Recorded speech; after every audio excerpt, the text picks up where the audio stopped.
Hi everybody, my name's Tim. I'm a designer here at Pantone. I'm here today to talk to you about ColorMunki Design. It's a wonderful new solution that will allow you to really take control of your color in a lot of different ways. It calibrates your monitor, it will profile your printer, and it will also calibrate your projector if you use one. What it can also do is measure colors off of just about any surface that you can throw at it, and has really powerful palette building tools that will help you with your inspiration and with putting together your design. Calibrating couldn't be easier. Simply click on display profiling. You put the ColorMunki inside of this bag. It hangs from the monitor, and the software will display a series of color patches on the screen. The device measures the colors and creates a profile for your monitor from those. The whole process takes maybe a minute and a half. It has a spectrophotometer built in, which is a very technical word, but it's a very powerful measuring tool that will give you a very accurate result. So what you see on your screen is really very accurate to what it's supposed to be. Measuring or profiling your printer is just as easy. Simply click on printer profiling. You'll print out a test chart of 5 strips of colors. You're going to run the ColorMunki down these 5 strips of colors. It will measure each of those colors and then create a second test chart, which you'll print out. This test chart is based on the readings that you got from the first test chart. Really helps to figure out the nuanced colors. Once you have measured those, it calculates a unique profile specifically for your printer. So it's really a very tailor-made solution for you.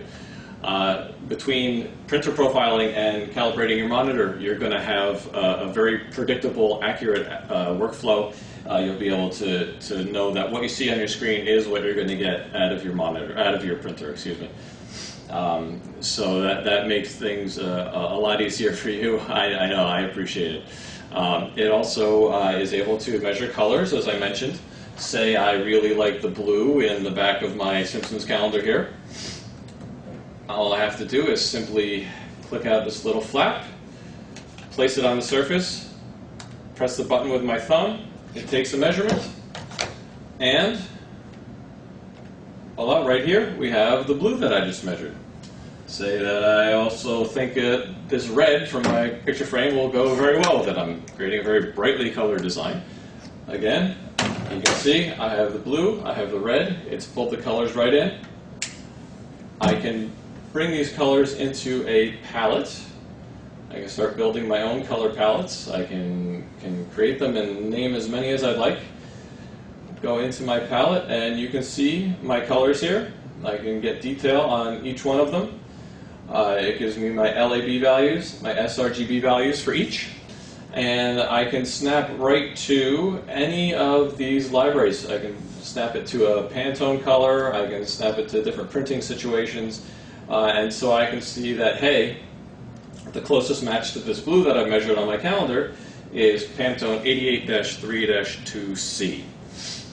So that is a really nice way of capturing colors from whatever inspires you. You don't have to hold your Pantone book up to it anymore. You don't have to guess. You can actually just zap it right off the color, bring it right into your computer.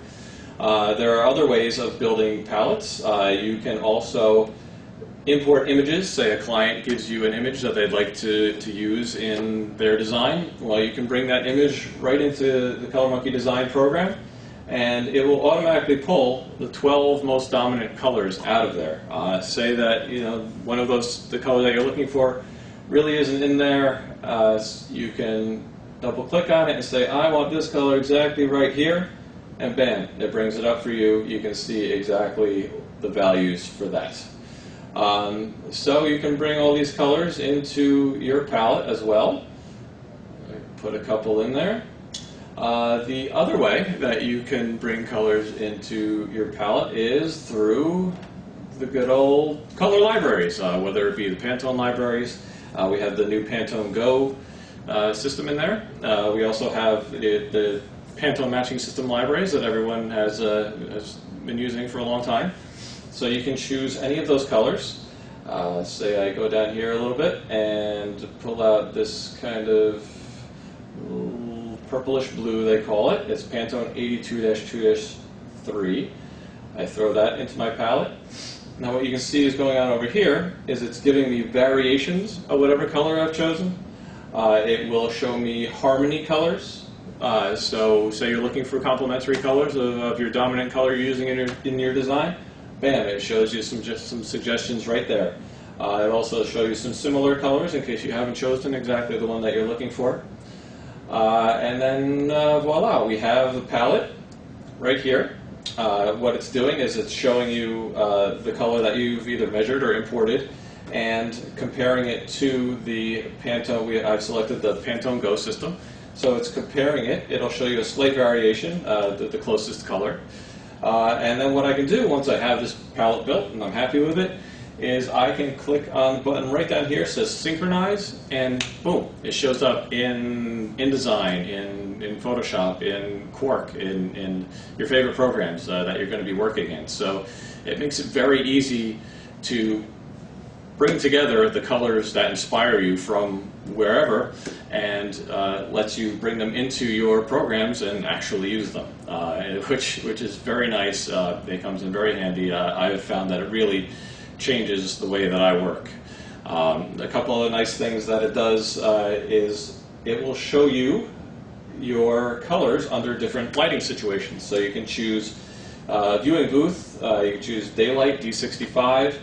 You can see how they might change a little bit under tungsten colors. What you can also do is see how your colors will look under different printing situations. So you can see under European conditions, Japanese conditions, on an HB Indigo, also US sheet-fed printers. And what it will do is show you certain colors. You can see that these colors here are all grayed out. It's telling you, hey, you know what? Under this situation, those colors aren't really going to reproduce the way that you like. You probably want to stay away from them. It's going to save you a lot of headaches when you get on press. It's going to save you a lot of headaches having to explain things to your clients. So it really is a tool that helps you to get your hands around the color and make sure everything is exactly the way you want, the way it's appearing the way you want, it's outputting the way you want, and you're not going to have any surprises when you get to the production stage. So it's really a valuable tool. This kind of solution has never been available before at this price. So I highly encourage you to check it out. You can find more information on colormunki.com. And thank you very much for watching.